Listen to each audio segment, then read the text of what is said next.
அஸ்ஸலாமு அலைக்கும், வணக்கம். எம்டிஏ யூடியூப் சேனலினூடாக மீண்டும் உங்களை சந்திக்கிறதுல ரொம்ப மகிழ்ச்சி. நாங்கள் முதலாவது செஷனில் எப்படி பயாலஜியை படிக்கலாம் என்று நாங்கள் பார்த்தோம். அந்த செஷனை பார்க்காதாக்கள் டிஸ்கிரிப்ஷனில் லிங்க் இருக்குது, அதை கிளிக் பண்ணி அந்த செஷனை பார்த்துக்கொள்ளுங்க. இப்போ நாங்கள் இந்த செஷனில் எப்படி எக்ஸாம்ஸை ஃபேஸ் பண்ணணும் என்றதை பற்றி நாங்கள் பார்க்க போகிறோம். இப்போ இந்த எக்ஸாம்ஸை ஃபேஸ் பண்ணுற விஷயத்தில் நான் 2 விஷயத்தை சொல்ல போகிறேன். முதலாவது விஷயம், எப்படி நாங்கள் பாஸ் பேப்பர்ஸ் கொஸ்டின்ஸை செய்யணும். அடுத்தது நாங்கள் எப்படி ஃபைனல் எக்ஸாம் பேப்பர்ஸை முகம் கொடுக்கணும் என்ற விஷயம்.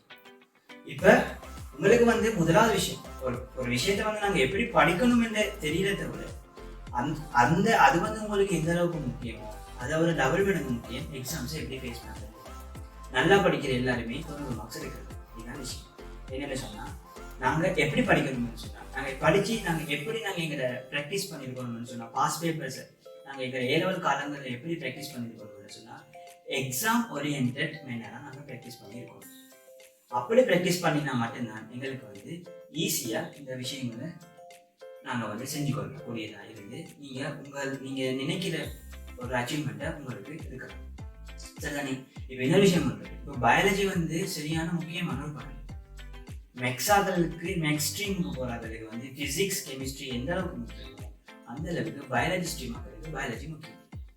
என்னென்னு சொன்னால், இப்போ பயாலஜியில் நாங்கள் இவ்வளோ காலம் Z ஸ்கோர் அந்த வீச்சுகளை நீங்கள் பார்த்தீங்கன்னு சொன்னால், பயாலஜியில் 70 to 60 to 70 எடுக்கிற ஆக்களில் பெர்சன்டேஜ் நல்லாவே கூட, ஆனால் 75 ப்ளஸ் பண்ணுற ஆக்கள் நல்லாவே குறையும். சரிதானே? மற்ற பாடங்களில் இப்போ மேக்ஸில் கெமிஸ்ட்ரி ஃபிசிக்ஸில் 90க்கு மேலே ஆக்கள் சிம்பிளாக இருப்பாங்க. இது பயாலஜியில் சிம்பிளாக 90க்கு மேலே ஐலாண்டில் 2 பேர் 3 பேர் தான் இருப்பாங்க.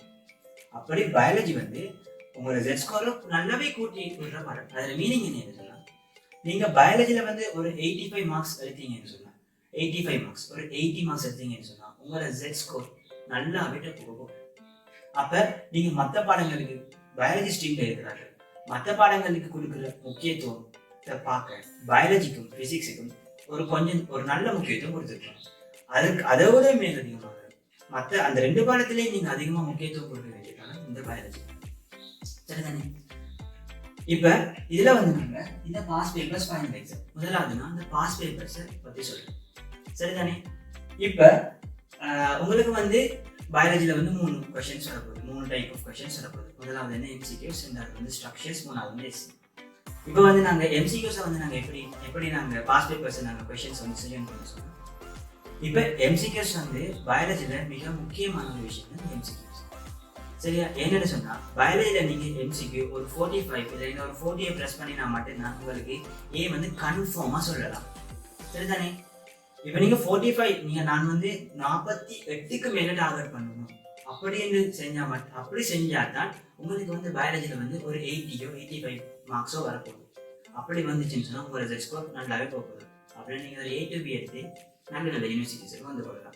உங்களுக்கு மெடிசின் கிடைக்கும். சரிதானே? இப்போ முதலாவது பார்த்தீங்கன்னு சொன்னால், இப்போ நாங்கள் MCQs பார்க்க போகிறோம். MCQஸில் இப்போ இந்த MCQஸை நாங்கள் பற்றி கலைக்கிற விஷயங்கள்ல நாங்கள் மெயினாக சொல்ல வேண்டிய விஷயம் என்னன்னு சொன்னால், இப்போ MCQs நீங்கள் எவ்வளோத்துக்கு கடந்த கால பேப்பர்ஸை நீங்கள் செஞ்சுருக்கீங்களோ அவ்வளோத்துக்கு உங்களுக்கு MCQ நாலேஜ் என்ன உங்களுக்கு இருக்கும். சரிதானே? இப்போ நான் சொல்ல மாட்டேன் நீங்கள் ஸ்ட்ரக்சர்ஸ் எஸ்ஸே எல்லாமே மற்ற அதாவது கடந்த கால வினாக்களை விட்டு நீங்கள் வேறு பேப்பர் செய்யணும்னு நான் சொல்ல மாட்டேன். ஆனால் MCQஸுக்கு நான் கட்டாயம் சொல்லுவேன். என்ன காரணம்னு சொன்னால், MCQs நாங்கள் செய்கிறதுக்குரிய கடந்த கால வினாக்களில் நாங்கள் MCQ செய்கிறதுக்குரிய நோக்கம் என்னன்னா, எங்களோட தியரியை கம்ப்ளீட் பண்ணணும். சரிதானே? அதே இப்போ மற்ற பாடங்கள் மாதிரி இல்லை. பயாலஜியில் MCQ செய்கிறது சரியான ஈஸி. ஏன்னா இப்போ உங்களுக்கு தெரிஞ்சிருந்தா ஆன்சர் எழுதலாம், தெரியலைன்னா தெரியும், அவ்வளோதான். அப்போ மற்ற பாடங்களுக்கு எடுக்கிற மாதிரி டைம் நான் செய்க வழி செய்யணும் இந்த விஷயம் இல்லை. அப்போ எவ்வளோத்துக்கு உங்களுக்கு மற்ற மொரட்டு MCQs, அங்கே சப்போர்ட் செமினார், அங்கே மௌலானா சார், அப்படி ராயல் காலேஜ் பேப்பர்ஸ் ஆன்சர்ஸ் இருக்கிற பயாலஜி MCQs எவ்வளோத்துக்கு உங்களுக்கு தேடி செய்யணுமோ அவ்வளோத்துக்கு நீங்கள் செய்யுங்க. சரிதானே? அடுத்தது பாஸ் செஞ்ச கேள்வியை திருப்பி செய்யணும்னு அவசியம் இல்லை. சரிதானே? இப்போ ஏன் நான் சொல்கிறேன்னு சொன்னால், இப்போ நீங்கள் புதுசாக ஒவ்வொரு வித்தியாசமான MCQஸை நீங்கள் பார்க்கக்குள்ள உங்களுக்கு புதுசான அதாவது நீங்கள் எக்ஸ்ட்ராவாக எட் பண்ண வேணுமான உங்களுக்கு தியரிஸ் உங்களுக்கு கிடைக்கும். அதுமே நீங்கள் என்ன, இப்போ நீங்கள் ஒரு தியரி படித்து வச்சுட்டீங்கன்னு வச்சுக்கோங்க, வச்சுட்டீங்க. ஆனால் வந்து அந்த தியரி வந்து கம்ப்ளீட் ஆகலை. அப்போ இப்போ நீங்கள் ஒரு புதுசாக ஒரு கேள்வி வந்து பார்க்குறீங்க. சரி சரி, அந்த கேள்வியை பார்த்தீங்கன்னா இப்படி ஒரு சின்ன விஷயம் இருக்குது அப்படி பார்த்துட்டு அந்த அந்த அந்த அந்த அந்த அந்த எம்சிக்கில் வந்து அந்த பாயிண்ட்டை நீங்கள் உங்களை நோட்லையோ இல்லை நான் சொன்ன மாதிரி ஏற்கனவே நீங்கள் போட்ட சமரியில் நீங்கள் நோட் பண்ணி வச்சுக்கொள்ளுங்க. இதுக்கு நான் பார்த்துட்டு போகணும். சரிதானே? இப்படியான விஷயங்களை நீங்கள் ஃபாலோ பண்ணுங்க. சரிதானே? அடுத்தது வந்து ஸ்ட்ரக்சர்ஸ் வந்து பயாலஜியில் ஈஸியாக மார்க்ஸ் எடுக்கக்கூடிய விஷயம் ஸ்ட்ரக்சர்ஸ். என்னென்னு சொன்னால் ஸ்ட்ரக்சர்ஸ் வந்து ஈஸியாக தான் வரும். சரியா? அது வந்து ஸ்ட்ரக்சர்ஸ் வந்து ஆல்ரெடி வந்து கேள்வி வரப்போகுது. திருப்பி புதுசாக வந்து ஸ்ட்ரக்சர்ஸில் போடுறதுக்கு எதுவுமே இல்லை, இது வரைக்கும் போட்டது இல்லை, இதுவுமே போட மாட்டாங்க. அப்போ நீங்கள் ஸ்ட்ரக்சர்ஸில் தெரிய வேண்டிய விஷயம் ஸ்ட்ரக்சர்ஸ் நீங்கள் எழுதி ப்ராக்டிஸ் பண்ணணும். சரியா? ஸ்ட்ரக்சர்ஸுக்கு நீங்கள் மற்ற பேப்பர் செய்ய வேண்டிய அவசியம் இல்லை. உங்களுக்கு இருக்கிற பாஸ் பேப்பர்ஸில் ஒரு 6 years ஒரு 7 years உங்களுக்கு அவ்வளவு செஞ்சீங்கன்னா சரிதானே? அடுத்தது வந்து ஸ்ட்ரக்சர்ஸுக்கு நாங்கள் இப்போ பாஸ் பேப்பர்ஸில் நீங்கள் என்ன செய்யணும், ஸ்ட்ரக்சர்ஸ் கொஷின்ஸுக்கு ஆன்சர் வாயால் சொல்லாமல் நீங்கள் பேனையை எடுத்து ஒரு பேப்பர்லையோ ஒரு கொப்பிலையோ நீங்கள் எழுதி பாருங்கள். எழுதி பார்த்துட்டு ஸ்கீம்ஸ் இருக்கும், ஸ்கீம்ஸ் படி அதை திருப்பி மார்க்ஸ் போட்டு பாருங்கள். சரிதானே? ஏனென்றா ஸ்ட்ரக்சர்ஸுக்கு வந்து அவங்க ஆன்சர்ஸ் எப்படி கொடுப்பாங்கன்னு சொன்னால் இப்போ ஒரு கட்டமைப்பு, அதாவது இப்போ வெஜிகலோமி இளையம் என்றால் என்ன என்ற ஒரு கேள்வி வருது. அப்போ அதில் வந்து பாஸ் பேப்பரில் 2000 ஆண்டுலேருந்தும் இளையம் என்றால் என்ன கேள்வின்னு வந்துருக்கு, 2015 வந்துருக்கு. எல்லாத்துக்குமே அந்த 4 பாயிண்ட் வேணும்.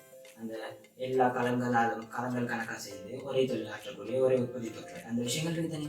இந்த எல்லா விஷயங்களுமே உங்களுக்கு தெரியும். ஆனால் இது அதாவது ஸ்ட்ரக்சர்ஸில் உள்ள ஆன்சர்ஸ் வந்து எந்த காலத்துலேயும் மாறாது. அதே மாதிரி ஸ்ட்ரக்சர்ஸில் இருக்கிற கேள்விகளும் எந்த காலத்துலேயும் மாறாது. சரிதானே? 2-3 கேள்வி புதுசாக வரலாம், அதை நீங்கள் காமன் சென்ஸில் வச்சுக்கொண்டு ஆன்சர் எழுதலாம். சரிதானே? மோஸ்ட் ஆஃப் த ஸ்ட்ரக்சர்ஸ் உங்களுக்கு வந்து நீங்கள் 400 degree நீங்கள் ஃபுல்லாகவே ஸ்கோர் பண்ணலாம். ஸ்ட்ரக்சர்ஸில் ஏதாவது 350 மேலே ஸ்கோர் பண்ணலாம். அடுத்தது வந்து உங்களுக்கு வந்து ஸ்ட்ரக்சர்ஸில் என்னென்ன கொஷின்ஸ் வரப்போகுதுன்னு தெரிஞ்சிடும். முதலாவது ஸ்ட்ரக்சர்ஸில் இருந்தால் வரும் தெரியும், 2வது இருந்தால் வரும் தெரியும், 3வது அப்போ தெரியும் தானே. அப்போ அதுக்கேற்ற மாதிரி நீங்கள் ப்ரிப்பேர் ஆகி கொண்டு போகணும். சரிதானே? அப்போ ஸ்ட்ரக்சர்ஸுக்கு என்ன செய்யணும், அதுக்காக வந்து நீங்கள் ரிசோர்ஸ் புக்கெல்லாம் பார்த்து மொரட்டுவையெல்லாம் பார்த்து அந்த எல்லாத்துக்குமே ஆன்சர் என்ன நேர முகாமைத்துவம்ன்றது எங்களுக்கு மிக முக்கியம். சரிதானே? நீங்கள் வந்து பயாலஜியை மட்டும் 2 வருஷம் படிக்க போகிறீங்க, ஃபிசிக்ஸையும் படிக்க போகிறீங்க, கெமிஸ்ட்ரியும் படிக்க போகிறீங்க. சரிதானே? அதனால நேர முகாமைத்துவம்ன்றது உங்களுக்கு நல்ல முக்கியமான ஒரு விஷயம். இப்போ எக்ஸாம் எழுத போகிறாங்க, இன்னும் ஒரு கொஞ்ச காலம் தான் இருக்குது. சரிதானே? இந்த டைமில் கூட ஒரு 3 பயாலஜியில் எனக்கு எதுவுமே தெரியாது, நான் நோட்ஸே இல்லை. ஆனால் எனக்கு ஒரு 5 months ஒரு 4 months இருக்கலாம், நீங்கள் A லெவலுக்கு ஏ என்ற சிச்சுவேஷனுக்கு நீங்கள் வரலாம். சரிதானே? அதுக்கு நீங்கள் ஒழுங்கான வேயை பின்பற்றணும். ஒழுங்கானவே நாங்கள் சொல்கிறோம் தானே. அதில் மீனிங் என்னன்னு சொன்னால் சரியான நேர முகாமைத்துவம். ஹார்ட் ஒர்க் பண்ணி 12 மணி நேரம் 15 மணி நேரம் படிக்கிற விஷயம் இல்லை. சரிதானே?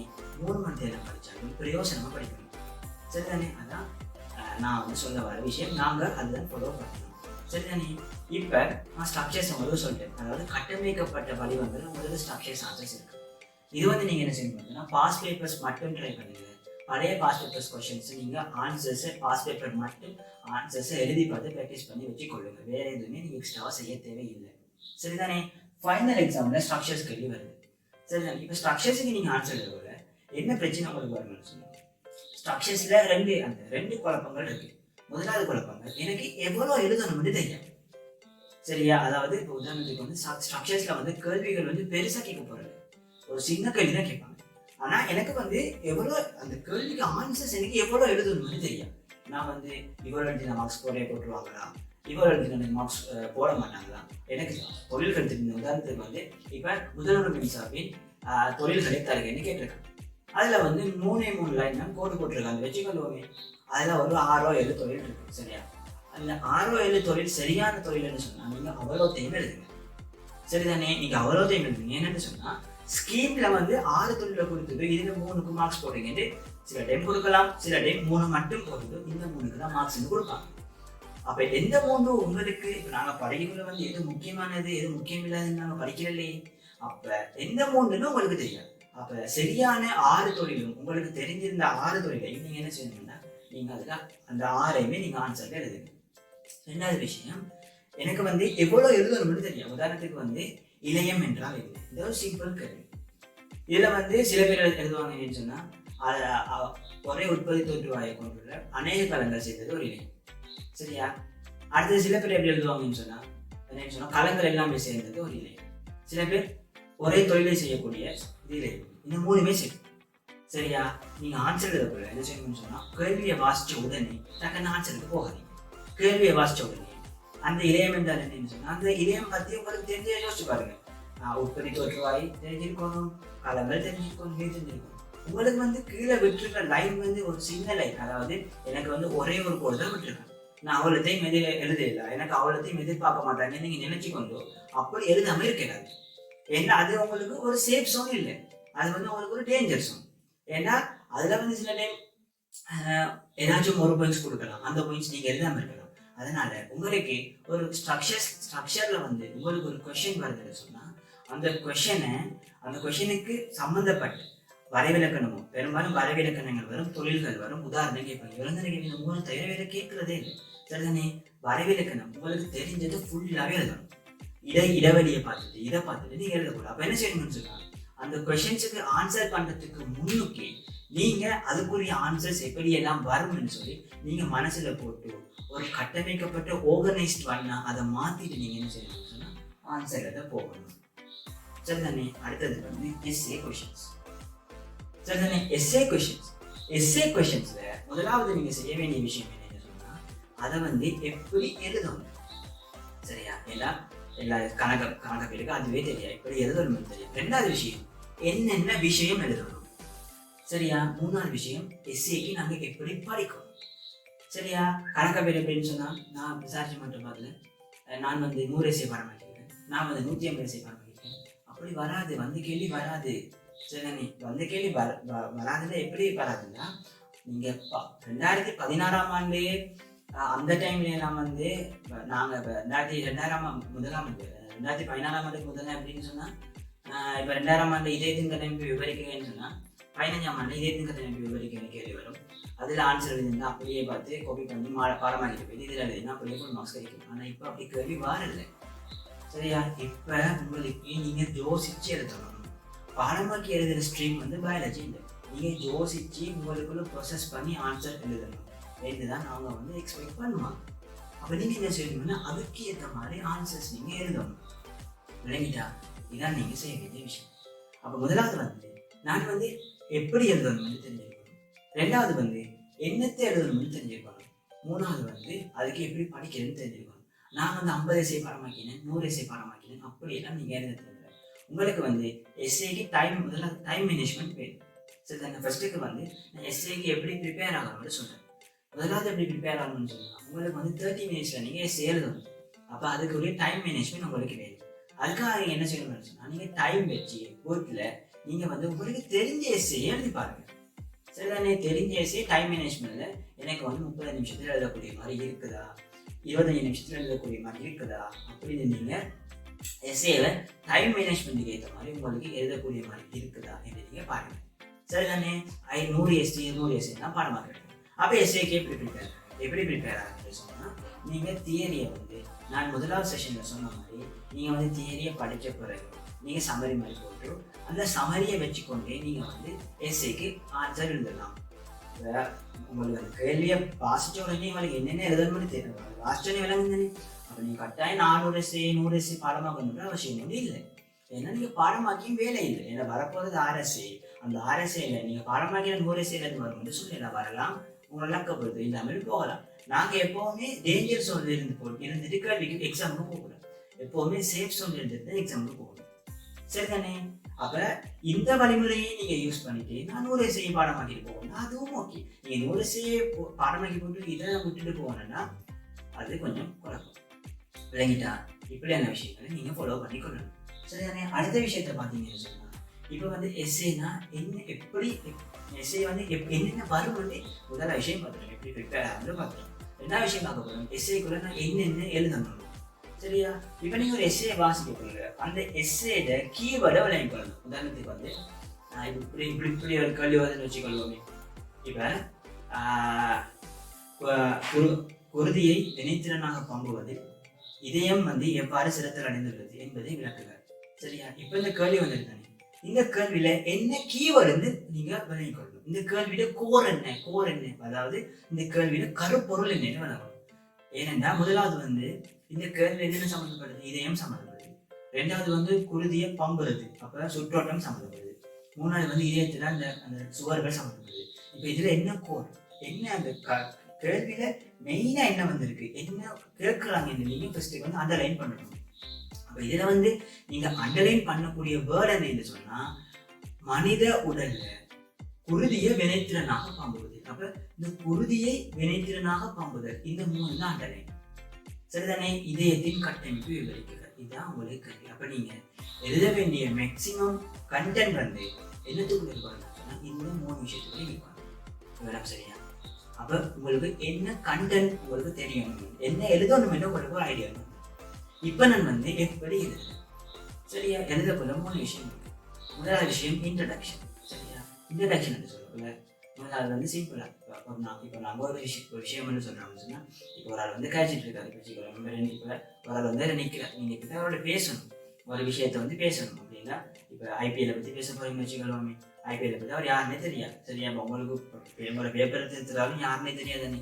அப்ப நீங்க அவர்கிட்ட சொல்றீங்க, இப்படி இந்த பேர் இப்படி, நான் இப்போ எங்க இருந்து வந்திருக்கேன், இதுதான் இது வந்து ஊர், நான் வந்து இப்போ ஐபிஎல் பத்தி உங்களோட பேசணும். சரியா? இதுதான் விஷயம். இதே மாதிரி அந்த கேள்வி எப்படி எழுதணும்னு சொன்னா, இதயம் என்ன, இதயம் வந்து நோம்புல 4 சுவர்களை கொண்டு இருக்கும். அதில் வந்து இப்படி 2 அப்படி ஃபுல்லாக இதயத்தின் கட்டமைப்பில் ஆராய்ச்சி பக்கத்துக்கு எழுதிட்டு வருது. இன்ட்ரடக்ஷன் எப்போவுமே ஒரு 4 வரி தான் இருக்கணும். சரிதானே? அந்த 4 வரிக்குள்ள உங்களால் எவ்வளோ அதான் எஸ்ஏல வந்து செகண்ட் பார்ட்ல வந்து நீங்கள் ஃபுல்லாக ஸ்கோர் பண்ணிடுங்க, ஆனால் மேக்ஸிமம் ஸ்கோர் பண்ண சரிதானே? இன்ட்ரடக்ஷன் 4 வரி தான் எழுதணும். 4 வரியில் உங்களுக்கு என்னென்ன தோணுதோ அதை எழுதுங்க. அது நான் இன்ட்ரடக்ஷனுக்குள்ள அவங்க மார்க்ஸ் கொடுக்குறாங்க கொடுக்காதவங்க அது தேவையில்லை, அது நமக்கு பிரச்சனை. உங்களுக்கு அந்த 4 வரைக்கும் நீங்க எழுதிட்டு இப்ப நடுவுக்குள்ள வருது கண்டென்ட் வரப்போகுது. இந்த கண்டென்ட்டுக்குள்ள நீங்க வந்து என்ன செய்யணும்னு சொன்னா, நான் ஏற்கனவே சொன்னா கருப்பொருள் இருக்குதுன்னு, இந்த கருப்பொருள் என்ன குருதியை வினைத்திறனாக பம்புவது. இந்த குருதியை வினைத்திறனாக பம்புற இந்த விஷயத்த நீங்க இதயத்தை வச்சுக்கொண்டு விளங்கப்படுத்தணும். சரிதானே? இப்ப இதை என்ன செய்யணும்னு சொன்னா, இது வந்து கண்டென்ட்டுக்குள்ள வரணும், உள்ளடக்கத்துக்குள்ள. இப்ப நீங்க அதை எழுதி முடிச்சிருக்கீங்க. எழுதி முடிச்சுட்டு கடைசியா முடிவுரை எழுதணும். சரிதானே? முடிவுரை எழுதுக்குள்ள இப்ப முடிவுரைன்னு சொன்னா என்ன செய்யலாம், இப்படியான விஷயங்களை இதயம் சிலத்தில் அடைஞ்சிருக்கு, அங்கெல்லாம் உங்களை சில பாயிண்ட்ஸை போட்டு நீங்க எழுதினீங்க. அதாவது எங்களோட அப்படின்னா நீங்க முடிவுரையும் ஒரு வரி 2 வரியில எழுதினீங்க. ஒரு முடிவுரைக்கு சில டைம் மார்க்ஸ் கொடுப்பாங்க, சில டைம் மார்க்ஸ் கொடுக்க மாட்டாங்க. சரிதானே? அப்ப இதயம் இப்படி இருக்கிறதுனால எங்க உடல்ல நல்ல ஒரு சுற்றுலமே சிறந்த அடைஞ்சல்கள் இருக்குது அப்படி அப்படின்னு உங்களை பாயிண்ட்ஸை போட்டு நீங்க வந்து முடிவுரை வச்சுக்கொண்டு நீங்க முடிச்சுக்கொள்ளணும். அது முடிக்கிறதாலும் பரவாயில்லை. சரிதானே? இது ஓகே. அடுத்த விஷயம், இப்போ நான் முதலாவது வந்து எப்படி ப்ரிப்பேர் ஆகணும்னு பார்த்துட்டோம். ரெண்டாவது வந்து எப்படி கண்டென்ட்டை நாங்கள் எழுதணும்னு பார்த்துட்டோம். கண்டென்ட்டுக்கு வந்து நீங்கள் அதாவது நீங்கள் எஸ்ஏக்கு நீங்கள் ப்ராக்டிஸ் பண்ணி இப்படி பாருங்கள். இப்போ நீங்கள் ஒரு எஸ்ஏ வாசிக்கிறீங்க, அதாவது பாஸ் பேப்பர் எஸ்ஏ வந்து வாசிக்கிறீங்க, ஏன்னா ஒரு முரட்டு பேப்பர் எஸ்ஏ வந்து வாசிக்கிறீங்க. வாசிச்சுட்டு நீங்கள் அந்த எஸ்ஏ எழுத தேவை அப்படின்னா எழுதக்கூடாதுன்னு சொல்ல வரல, விரும்பினா எழுதலாம், கட்டாயம் எழுதணும்னு இல்லை, நீங்கள் எழுத தேவை. அந்த எஸ்ஏயை பாருங்கள், அந்த எஸ்ஏல இருக்கிற என்ன கருப்பொருள் நீங்க அண்டர்லைன் பண்ணுங்க. அப்படி ஒவ்வொரு எஸ்ஏயா பார்த்து என்ன கருப்பொருள் அண்டர்லைன் பண்ணிட்டு அந்த கருப்பொருளை நீங்க மனசுக்குள்ள சொல்லி பார்த்து ஆன்சரை வச்சு பாருங்க. மேக்சிமம் உங்களோட ஆன்சரும் அதுவும் சரியா இருக்கணும். அப்படி இருந்துச்சுன்னு சொன்னா உங்களோட எஸ்ஏ சக்சஸ் 100% இல்லை, ஒரு 60%. சரிதானே? 60% இருந்துச்சுன்னா போதும். இவ்வளவு முக்கியம். இப்ப அடுத்தது பார்த்தீங்கன்னா எப்படி எழுதணும்னு உங்களுக்கு தெரிஞ்சிருக்கும். சரிதானே? முதலாவது விஷயம் உங்களுக்கு தெரிய வேண்டிய விஷயம் சொன்னா, ஒரு காலம் எஸ்ஏ வந்து பாயிண்ட்ஸ் ஃபார்ம்ல நீங்க எழுத இயலாது. எப்படி எழுதணும்? பந்தியா எழுதணும். சரிதானே? அது உங்களுக்கு தெரிய வேண்டிய விஷயம். அந்த பந்திலையும் இப்ப வந்து உங்களுக்கு தெரிஞ்சுக்கணும்னு சொன்னா, இப்ப பேப்பர் அவங்க வந்து பேப்பரை வந்து திருத்துவாங்க தானே, அதுலேயும் உங்களுக்கு சில ஒரு நல்ல விஷயங்கள் இருக்கு, கெட்ட விஷயங்களும் இருக்கு. வச்சுக்கொள்வோமே, நீங்க வந்து இன்ட்ரடக்ஷன் வந்து எழுதுறீங்க, ஒரு 10 பக்கத்துக்கு எழுதுறீங்க, 10 வரைக்கும் எழுதுறீங்கன்னு வச்சுக்கொள்வோமே. அதுல வந்து நீங்க வந்து 4வது வரியில உண்மையான கண்டென்ட் அதுல ஸ்டார்ட் பண்ணிட்டீங்க. சரிதானே? ஆனா அவங்க வந்து வாசிச்சு போறாங்க. முதல் 3 வரையுமே உங்களோட கண்டென்ட் தான் இருக்கு, அந்த பந்தி அப்படியே தொடர்ச்சியான பந்தியாகவும் இருக்கு. அப்ப அவங்க வந்து இந்த 10 பந்தியுமே முகவரி 10 பந்தியுமே நீங்க வந்து இதைத்தான் எழுதிருக்கீங்க, இன்ட்ரடக்ஷன் தான் எழுதிருக்கீங்கன்னு சொல்லி அவங்க என்ன செய்வாங்கன்னு சொன்னா 2வது பந்திக்கு ஜம்ப் பண்ணிடுவாங்க. சரியா? அப்ப நீங்க முதலாவது பந்தியில நீங்க கண்டென்ட் எழுதுவீங்க, அந்த இதுக்கு உங்களுக்கு மார்க்ஸ் கிடைக்காது. அப்ப உங்களுக்கு இது வந்து ஒரு பெரிய ஒரு லாஸ். சரிதானே? இது கரெக்டாக நடக்கும் இல்லை, நடக்கிறதுக்குரிய வாய்ப்புகள் அதிகம். சரிதானே? அப்போ நீங்கள் என்ன செய்யணும், நான் ஃபாலோ பண்ண வேண்டியது சொன்னால் 3 வரியில் எழுதுவேன். அதாவது 3 ஃபர்ஸ்ட்டுக்கு வந்து 3 வரியில் 3 வரியை கொண்ட பந்தியரை உருவாக்குவேன். 3 வரி எழுதுவன், 2 வரி இடைவேளை, 3 வரி எழுதுவன், 2 வரி இடைவேளை. அப்படின்னா 2 வரி வந்து ஸ்பேஸ் விடுவேன், திரும்பி 3 வரி எழுதுவேன், திரும்பி 2 வரி வந்து ஸ்பேஸ் விடுவேன். அப்படி எழுதி நான் ஃபுல்லாக முடிப்பேன். சரிதானே? அப்படி பார்த்தேன்னு சொன்னேன், என்ன ஒரு பக்கத்தை நான் எடுத்தேன்னு சொன்னா அதில் ஒரு 5 பந்தி, ஒரு 6 பந்தி, சிலருக்கு 8 பந்தியும் இருக்கும். சரிதானே? அப்படி நீங்க எழுதலாம். சரியா? இப்படி நீங்க எழுதுறதுல நல்ல விஷயம் என்னன்னு சொன்னா, உங்களோட எழுத்து எவ்வளவு அசிங்கமா இருந்தாலும், எவ்வளவு இதா இருந்தாலும் அவங்களுக்கு வாசித்து திருத்தக்கூடிய மாதிரி இருக்கும். 2வது விஷயம், உங்களோட பாயிண்ட்ஸ் எதுவும் மிஸ் ஆகாது. ஏன்னா நீங்க 3 வரியா தானே எழுதிருக்கீங்க. அப்போ அவங்க புரிஞ்சிருந்து அவ்வளவு வாசிப்பாங்க. இங்க நாங்களே அப்படித்தானே செய்வோம். ஒரு பந்தி தொடர்ந்து இருக்கு, ஒரு பக்கத்துக்கே நீங்க ஃபுல்லா எழுதிருக்கீங்க, நாங்க இடையில வந்து அப்படியே விட்டுட்டு போயிருக்கோம். இதே இது நாங்க 3 வரி எழுதணும்னு சொன்னா என்ன செய்யலாம், எங்களுக்கு வந்து விட்டுட்டு போக மனசு வராது, நாங்க வாசிப்போம். அதே மாதிரி தான் அவங்க 2வது அந்த விஷயம், உங்க எல்லா பாயிண்ட்ஸும் மிஸ் ஆகுது. 3வது விஷயம், நீங்க வந்து ஒரு 10வது பந்தி எழுதிட்டு போறீங்க. அப்போ உங்களுக்கு சில பாயிண்ட்ஸ் ஞாபகம் வருது, அந்த பாயிண்ட்ஸை நீங்க எழுத மறந்துட்டீங்க. ஆனா அந்த பாயிண்ட்ஸ் வந்து உங்களோட 3வது பந்தியில எட் ஆகணும். சரியா? இப்போ நீங்க என்ன செய்வீங்க, நல்லா இடம்பெற்று எழுதிருந்தீங்கன்னு சொன்னா நீங்க என்ன செய்யலாம்னா போயிட்டு வெயிட் பண்ணணும். இப்படியான விஷயம்னா இப்படியும் உங்களுக்கு பாயிண்ட்ஸ் கிடைக்கிறதுக்கு சான்சஸ் வரும். இப்படிதான் நீங்க என்ன செய்வீங்கன்னு சொன்னா நீங்க வந்து எஸ்ஏ கொஸ்டின்ஸுக்கு வந்து ப்ரிப்பேர் ஆகணும். சரிதானே? இப்படியான வரைகளை நீங்க பின்பற்றி இந்த கொஞ்ச காலத்திலேயே இது உங்களுக்கு நல்ல டைம் இருந்துச்சுன்னா அதையும் நீங்க நல்லா யூஸ் பண்ணலாம். மேக்ஸிமம் ஒரு 3 months 4 months அந்த டைம்ல நீங்க நல்லா இது செஞ்சீங்கன்னா உங்களுக்கு நல்ல ஒரு ரிசல்ட்ஸ் வந்து உங்களுக்கு கிடைக்கும். சரிதானே? ஏன்னா நாங்கள் ஃபாலோ பண்ண மெத்தட் தான் இதுகள் எல்லாம். சரிதானே? அதால நீங்க இதை வந்து பயம் இல்லாம ஃபாலோ பண்ணலாம். சரிதானே? ஏன்னா சக்சஸ் ரேட் வந்து நல்லாவே கூடும் இதுல. அதே மாதிரி உங்களுக்கு இப்போ நீங்க வந்து ப்ரீவியஸாக எவ்வளோ மெத்தட்ஸ் வந்து யூஸ் பண்ணியிருக்கலாம், அது வந்து உங்களுக்கு நல்லதாகவும் இருக்கலாம், கூடாதாகவும் இருக்கலாம். ஃபர்ஸ்ட்டுக்கு நம்ம ஒரு விஷயத்த படிக்கிறோம்னு சொன்னால் எடுத்து பாஞ்சு படிக்கிற விஷயம் இல்லை. முதலாவது பிளான் பண்ணணும், ஆர்கனைஸ் பண்ணணும். நம்ம போகிற ரோட் சரியானு பார்க்கணும். இப்போ நம்மளோட இதை போகணும், சரியா? சுற்றி அடிச்சுட்டு நாங்கள் பாஞ்சு விழுந்து டக்குன்னு போகணும்னு பாஞ்சு விழுந்து என்ன செய்வோம்னா குறுக்குற ரோட்டால் போகணும். சரியா? இன்னொரு வந்து நல்லா யோசிச்சு நல்லா இதெல்லாம் பார்த்து இதெல்லாம் போகணும், நேராக போகிறது. நீங்கள் வரதுக்கு முன்னே கவர் வந்துடுவார். அதான் விஷயம். சரிதானே? பயாலஜியை பொறுத்த வரைக்கும் சிம்பிளாக படிச்சு நல்ல மார்க்ஸ் எடுக்கலாம். ஆனால் அந்த நல்ல மார்க்ஸ் உங்களுக்கு நீங்கள் ஃபிசிக்ஸில் வந்து கெமிஸ்ட்ரியில் வந்து 80 70 எடுக்கிறத விட பயாலஜியில் நீங்கள் ஒரு 85 80 எடுத்தீங்கன்னு சொன்னால் உங்களுக்கு Z ஸ்கோர் வந்து நல்லாவே இருக்குது. சரிதானே? இதுதான் நான் உங்களுக்கு இந்த எக்ஸாம்ஸை எப்படி அணுகுறேன் விஷயம் என்ற இதில் நான் உங்களுக்கு சொல்ல வந்த விஷயங்கள். சரிதானே? உங்களுக்கு என்ன சரி மேலதிகமான டவுட்ஸ் உங்களுக்கு இருந்துச்சுன்னு சொன்னால் இந்த வீடியோக்கு கீழே கமெண்ட் பண்ணுங்கள். 7மான அளவுக்கு நாங்கள் வந்து ஆன்சர் பண்ணுவோம். இதை விட மேலதிகமாக உங்களுக்கு வேறு எங்களுக்கு சில கொஷின்ஸ் கேட்கணும், உடனடியாக உங்களுக்கு தீர்வுகள் வேணும்னு சொன்னால் 07535219446 நம்பருக்கு மெசேஜ் பண்ணுங்கள். ஃப்ரீயான டைமில் நாங்கள் அதுக்குரிய பதிலையும் உங்களுக்கு நாங்கள் தருவோம். இதே மாதிரி பல வீடியோக்களை நாங்கள் தாரத்துக்கு காத்துக்கொண்டிருக்கிறோம். மறக்காமல் இந்த யூடியூப் சேனலை சப்ஸ்கிரைப் பண்ணுங்கள், லைக் பண்ணுங்கள், உங்களோட ஃப்ரெண்ட்ஸுக்கும் இதை ஷேர் பண்ணி எல்லாரையும் பயனடைய செய்வோம். அஸ்ஸலாமு அலைக்கும், வணக்கம். இன்னும் ஒரு வீடியோவில் உங்களை சந்திக்கிறேன்.